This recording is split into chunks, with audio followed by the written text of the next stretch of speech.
고린도전서 4장 1절부터 8절까지입니다.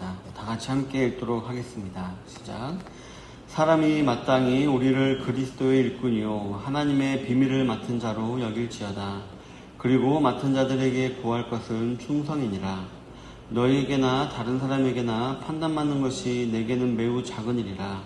나도 나를 판단하지 아니하노니 내가 자책할 아무것도 깨닫지 못하나 이로 말미암아 의롭다함을 얻지 못하노라. 다만 나를 심판하실 이는 주시니라. 그러므로 때가 이르기 전 곧 주께서 오시기까지 아무것도 판단하지 말라. 그가 어두움에 감추인 것들을 드러내고 마음의 뜻을 나타내시리니 그때 각 사람에게 하나님으로부터 칭찬이 있으리라. 형제들아, 내가 너희를 위하여 이 일에 나와 아볼로를 들어서 본을 보였으니 이는 너희로 하여금 기록된 말씀 밖으로 넘어가지 말라 한 것을 우리에게서 배워 서로 대적하여 교만한 마음을 가지지 말게 하려 함이라. 누가 너를 남달리 구별하였느냐? 내게 있는 것 중에 받지 아니한 것이 무엇이냐? 내가 받았은즉 어찌하여 받지 아니한 것 같이 자랑하느냐? 너희가 이미 배부르며 이미 풍성하며 우리 없이도 왕이 되었도다.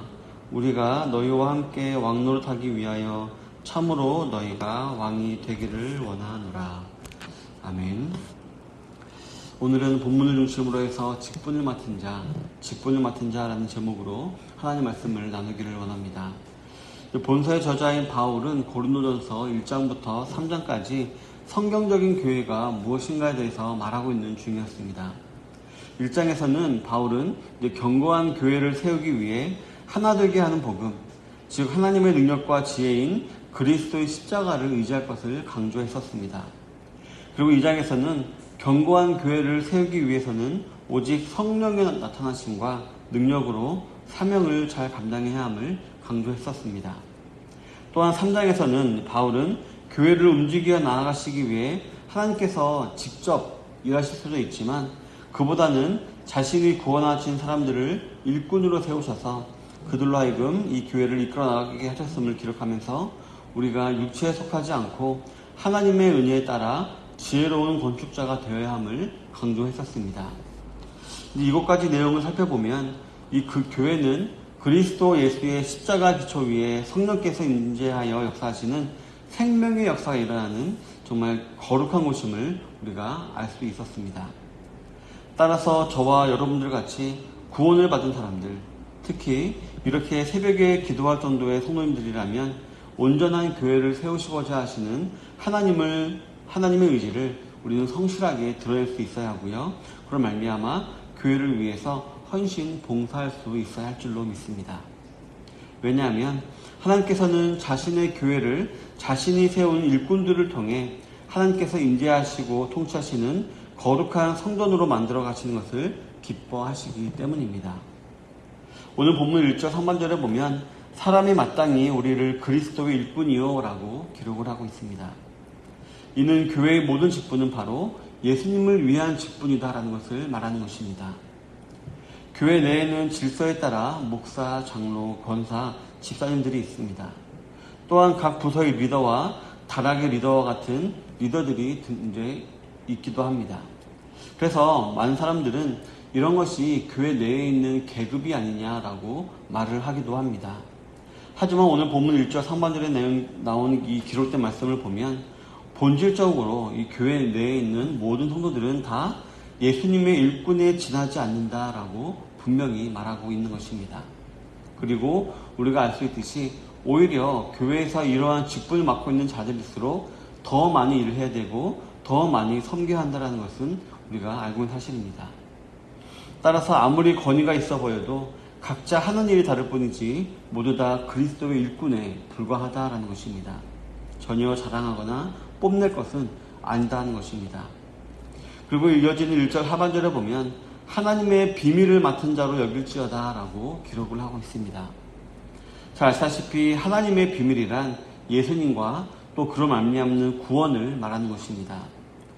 이는 우리 예수님을 믿는 사람들이라면 누구라도 쉽게 알 수 있는 사실이기 때문에 뭐가 그게 비밀이냐라고 생각되어질 수 있지만 정말 신기하게도 세상 사람들은 눈뜬 봉사나 귀머거리처럼 분명한 눈으로 보거나 귀로 듣고서도 예수님을 제대로 알지 못합니다. 그렇기 때문에 이것이 하나님의 비밀인 것입니다. 그런데 이 비밀이 우리에게 맡겨진 것이다 라고 말을 하고 있습니다. 바로 우리가 알고 있는 이 하나님의 비밀인 예수님 그리스도를 또 구원을 우리는 전하는 삶을 살아야 한다는 것입니다. 즉 전도를 해야 한다는 것입니다. 따라서 이 사실을 통해 우리는 교회의 모든 직분은 하나님의 비밀인 예수 그리스도와 그 구원을 위한, 즉 전도를 위한 하나님이 각자에게 주신 것이다라는 사실을 알 수가 있을 것입니다. 그리고 이러한 전도를 통해 교회를 견고하게 세우는 것이 모든 직분과 사명자의 목적인 것입니다. 그래서 교회 내에 존재하는 여러 직분들의 높고 낮음을 인간적인 눈으로 판단하여서 자만하거나 열등감을 가질 필요는 전혀 없는 것입니다. 이렇듯 하나님 앞에서 저와 여러분들은 모두가 다 똑같은 일꾼이기 때문에 오늘 2절에서 바울은 분명히 말하고 있습니다. 그리고 맡은 자들에게 구할 것은 충성이니라 라고 말입니다.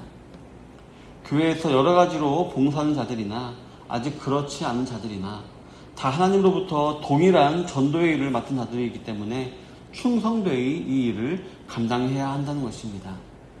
즉 이 충성이라는 것은 모든 그리스도인들에게 요구되는 기독교 윤리인 것입니다. 그렇다면 모두가 충성된 일꾼이 되어야 하는 우리 그리스도인들에게는 어떤 덕목이 필요한 것일까요? 첫 번째로는 정직함이 필요합니다. 마태복음 5장 8절에 보면 마음이 청결한 자는 복이 있나니 저희가 하나님을 볼 것이요 라고 말을 기록하고 있습니다. 모든 그리스도의 충성된 일꾼들은 먼저 마음이 청결해야 한다는 것인데요. 여기서 이 청결하다라는 말은 두 마음을 품지 않고 한 마음으로 신앙생활을 한다는 것을 말합니다. 즉 사람들 앞에서만 신실한 척하는 것이 아니라 하나님 앞에서 항상 신실한 삶을 살아야 한다는 것이고요. 또 우리가 교회에서 말씀을 들을 때, 또 우리가 개인적으로 말씀을 읽을 때 깨달아지는 것이 있는데요. 우리가 그런 성경에서 읽은 대로, 깨달아진 대로 우리가 살아가기를 힘써야 한다는 것입니다. 우리가 깨달은 거에 내 생각과 내 의견을 가미시키지 않는 것을 말합니다. 오직 한 마음, 예수님이 주신 그 말씀만을 가지고 살아가는 것이 바로 정직함, 즉 마음이 청결하다라는 것입니다. 세상 사람들의 시선을 의식하여서 교회에서의 삶과 세상에서의 삶을 다르게 살아가는 것이 아니라 어디서나 동일하게 말씀대로 살아가시는 성도님들이 되시기를 바라겠습니다. 두 번째로는 열심이 필요합니다. 여기서 예수님을 믿는다, 하나님으로부터 구원의 은혜를 받았다라고 확신하는 성도들이라고 한다면 그 성도님들은 이미 하나님으로부터 놀라운 사랑을 받은 사람들입니다. 즉 하나님으로부터 사랑의 빚진 자인 것입니다. 그렇기 때문에 우리는 열심을 낼 수 있어야 합니다. 우리가 세상에서도 어떤 사람에게 누가 빚을 졌다라고 한다면 그 사람은 기일 내에 그 빚진 것을 갚는 것은 당연한 일로 여겨집니다. 만약 그 정해진 기회를 넘기면은 이자가 붙기도 합니다. 그래서 나중에 갚아야 할 것이 더 많아지기도 합니다. 마찬가지로 저와 여러분들은 우리의 한정된 인생의 기간 동안에 우리가 받은 사랑의 빛을 갚기 위해 하나님께 우리는 열심을 낼 수 있어야 하는 것입니다.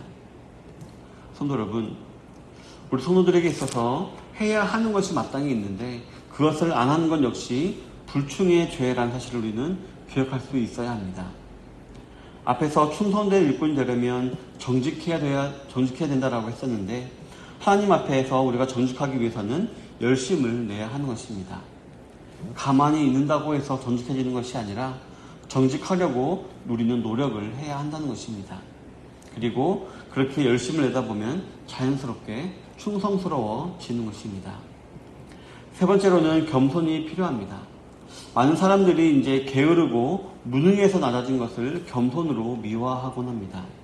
그렇기 때문에 겸손은 정직함과 열심 다음에 이어질 수 있어야 합니다. 자고로 실력은 높게 가지고 자세는 낮게 가져야 한다는 말도 있는데요. 저 여러분들 하나님의 일을 위해서는 우리가 정직함과 열심으로 실력을 쌓아야 할 줄로 믿습니다.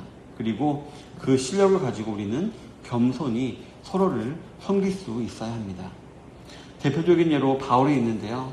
바울은 지금으로 치면 정말 뼈대 있는 가문의 출신이고 또 강남에 살면서 서울대학교를 다니다가 졸업한 이후에 정말 어린 나이에 서울대 교수로 내정될 만한 그런 유능한 사람이라고 봐도 될 정도로 바울은 세상적으로 볼 때에도 정말 대단한 사람이었습니다. 근데 그런 대단한 사람이 예수님을 만난 이후에 모든 것을 배설물처럼 여겼다. 즉 똥으로 여겼다라고 했습니다. 그리고 오히려 낮은 자리에서 다른 사람들을 섬기는 그런 복음의 사람이 되었음을 우리가 알고 있습니다. 그러자 그런 바울은 하나님께서 이제 세워주셔서 많은 그리스도인들이 존경에 맞지 않는 신앙의 선배로 추앙받게 하셨습니다. 이처럼 서로 겸손과 사랑으로 섬기는 하나님의 일꾼들이 되시기를 바라겠습니다. 마지막으로 충성된 일꾼에게는 사랑이 필요합니다. 하나님의 말씀은 믿음으로만 이해되는 것이기 때문에 우리 영적인 지도자나 전도자들은 사람들로 하여금 하나님 말씀을 믿게 하는 능력이 있어야 하는데요. 이러한 능력은 오직 사랑이 있을 때에만 역사합니다. 영적인 힘은 머리가 아니라 가슴에 있는 것이기 때문에 사랑이 아니면 절대로 사람을 변화시킬 수 없는 것이기 때문입니다. 제가 좀 세보니까 지금까지 제가 약 17년간 사역을 했는데요. 그 사역 기간에 약 13년, 4년 동안 중고등부를 맡아서 제가 사역을 하고 있습니다. 제가 이 사역을 하면서 가만히 생각해 보면 요즘 중고등학생 친구들은 학교 선생님 말도 안 듣고 심지어는 부모님 말씀도 잘 듣지 않는데 내가 뭐라고 내 말을 들을까라는 생각이 들곤 합니다. 그래서 저는 그런 생각 들 때마다 내가 할 수 있는 건 아무것도 없구나. 그저 나는 내가 하나님으로부터 받은 사랑을 그대로 전달시켜주면 되겠구나. 그래서 이 아이들도 나를 통해서 하나님의 사랑을 이렇게 체험하게 되면 변화가 되겠구나라는 그런 깨달음을 저는 얻었습니다. 이렇듯 저 여러분들은 예수님의 사랑을 본받아서 우리가 받은 사랑을 그대로 우리가 전하는, 즉 예수님의 사랑을 그대로 모방하면서 우리는 실천할 수 있어야 할 것입니다. 그럴 때 우리를 통해서 이 좋은 시작교회가 부흥하게 되고 우리의 가정이 부흥되게 될 줄로 믿습니다. 사랑하는 성도 여러분, 저 여러분들은 교회에서 그리고 사람들 앞에서 또한 하나님 앞에서 직분을 맡은 자들입니다. 바로 하나님으로부터 값없이 받은 구원과 복음을 전하는 그런 직분을 받은 자들인 것입니다. 그리고 그러한 저 여러분들에게 필요한 것은 충성입니다. 그런데 우리 육신에서 나오는 것들은 모두 부족함과 연약함 뿐입니다. 그렇기 때문에 우리가 아무리 잘하려고 해도 결국엔 죄가 될 때가 참 많이 있는 것입니다. 따라서 저 여러분들이 하나님의 직분을 잘 감당하기 위해서는 끊임없이 우리 하나님의 도우심을 구해야 할 줄로 믿습니다. 그래서 그러신 말미암아 하나님의 귀한 일꾼으로 모두가 다 쓰임받게 되시는 우리 성도님들 되시기를 주님의 이름으로 축원합니다. 아멘.